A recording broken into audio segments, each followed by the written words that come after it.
ದರ್ಶನ್ ಗ್ಯಾಂಗ್ಗೆ ಮತ್ತೆ 5 ದಿನ police custody. ಕೊಲೆ ಕೇಸ್ ತನಿಖೆ ಚುರುಕುಗೊಳಿಸಿರುವ ಪೊಲೀಸರು ಕೊಲೆ ವೇಳೆ ಆರೋಪಿಗಳು ಧರಿಸಿದ್ದ ಬಟ್ಟೆಗಾಗಿ ಶೋಧ.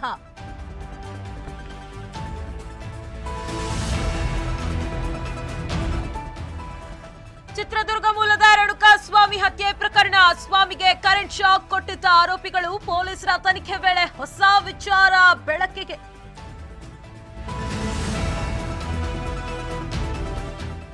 ಪೆಟ್ರೋಲ್ ಡೀಸೆಲ್ ಹೆಚ್ಚಳದಿಂದ ಜನರಿಗೆ ತೊಂದರೆ. ಸಿದ್ದರಾಮಯ್ಯನವರ ಭಾಷೆಯಲ್ಲಿ ಹೇಳುವುದಾದ್ರೆ ರಾಜ್ಯ ಸರ್ಕಾರಕ್ಕೆ ಮಾನ ಮರ್ಯಾದೆ ಇದೆಯಾ ಎಂದ ಸಿಟಿ ರವಿ.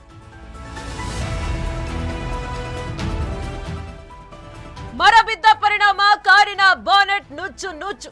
ಟಿಫನ್ ಮಾಡಲು ಕಾರು ನಿಲ್ಲಿಸಿದ್ದ ಚಾಲಕ. ಕೋರಮಂಗಲ 80 ಅಡಿ ರಸ್ತೆಯಲ್ಲಿ ನಡೆದ ಘಟನೆ.